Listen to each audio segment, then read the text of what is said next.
Hello guys, welcome to my channel SBR রান্নাঘর।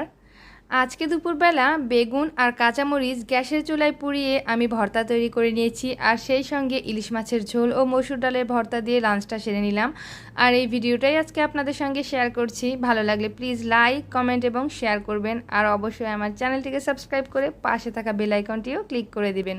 আর যারা আমার চ্যানেলটিকে অলরেডি সাবস্ক্রাইব করে রেখেছেন তাদেরকে জানাচ্ছি অসংখ্য অসংখ্য ধন্যবাদ। তো আজকে প্রথমেই আমি বেগুন পোড়ার ভর্তাটা তৈরি করব। ওই জন্য চুলাতে আমি একটি বেগুন বসিয়ে দিয়েছি, আর এই বেগুনটাকে কোনো রকম তেলও মাখাইনি আমি, শুধুমাত্র ওপরে ভালো করে ধুয়ে চুলার আঁচটাকে মিডিয়াম লোতে করে দিয়ে বেগুনটা পোড়ানোর জন্য বসিয়ে দিয়েছি। যখন নিচের দিকটা একটু রং ধারণ করা শুরু করেছে তখন আরেক দিক আমি উল্টে দিলাম। এভাবে করে উল্টে পাল্টে বেগুনটাকে খুব ভালো করে পুড়িয়ে নিব। প্রত্যেকটা দিক লক্ষ্য করে একটু এভাবে উল্টে পাল্টেই কিন্তু পুড়ে নিতে হবে, না হলে বেগুনের ভেতরটা আবার কাঁচা থাকতে পারে।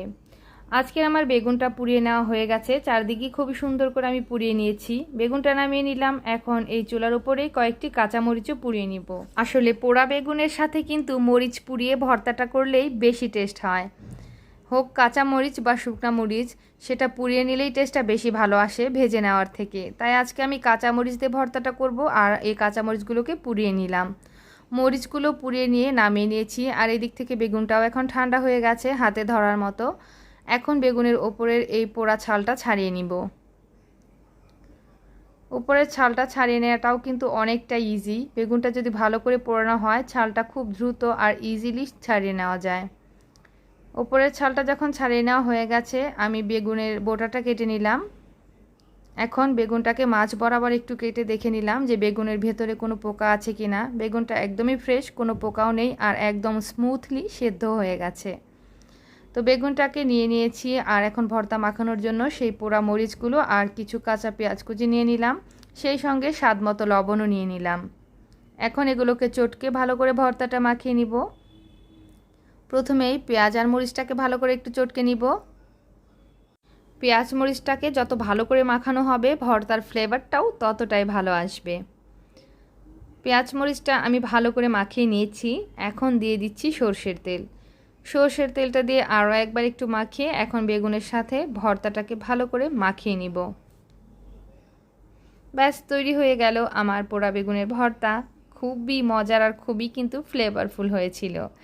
তো ভর্তা তৈরি করে এখন আমি দুপুরের খাবারে বসে গেছি। ভাত নিয়ে নিয়েছি, আর নিয়ে নিয়েছি এই যে পোড়া বেগুনের ভর্তাটা, আর সেই সঙ্গে নিয়েছি মসুর ডালের ভর্তা। এটাও আমি তৈরি করে নিয়েছি আজকে। তো প্রথমেই বেগুন ভর্তা দিয়ে আমি খাওয়াটা শুরু করছি, আর এইদিকে আছে এটা ইলিশ মাছের ঝোল।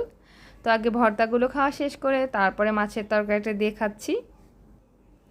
এর আগেও আমি আমার একটি খাওয়ার ভিডিও আপনাদের সঙ্গে শেয়ার করেছিলাম, আর সেটাতে কিন্তু আপনাদের অনেক বেশি ভালোবাসা পেয়েছিলাম। তো তাই ভাবলাম আজকেও আর একটি লাঞ্চ ভিডিও করা যাক। আর বেগুনের ভর্তাটা খেতে জাস্ট ওয়াও! আসলে নিজে হাতে রান্না করে খাওয়ার তৃপ্তিই কিন্তু আলাদা, তাই না? আর আমি তো নিজে হাতে রান্না করে খেতেই বেশি স্বাচ্ছন্দ্য বোধ করি। আর আমার মতো কে কে নিজের রান্নাটা নিজে বেশি পছন্দ করেন অবশ্যই কমেন্টে জানাবেন। সাধারণত আমি আমার ঘরোয়া রান্নাগুলোই আপনাদের সঙ্গে সবসময় শেয়ার করি। তবে আপনাদের যদি কোনো রেসিপি রিকোয়ারমেন্ট থাকে তাহলে আমাকে অবশ্যই কমেন্টে জানাতে পারেন। আমি আমার মতো করে সহজ আকারে রেসিপিগুলো তৈরি করে আপলোড করে দেব। তো কথা বলতে বলতে আমার বেগুন ভর্তা দিয়ে খাওয়া শেষ হয়ে গেল। এখন আমি মসুর ডালের ভর্তাটা খাবো। আজকের দুইটা ভর্তাই আমি কাঁচামরিচ দিয়েই তৈরি করেছিলাম।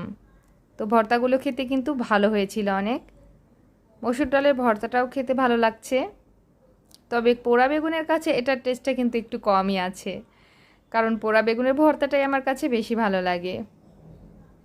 দুই পদের ভর্তা খাওয়া হয়ে গেল। এখন আমি ইলিশ মাছের ঝোলটা নিচ্ছি, আর আজকে আমি ইলিশ মাছের পিস নয়, ইলিশ মাছের মাথাটা খাবো।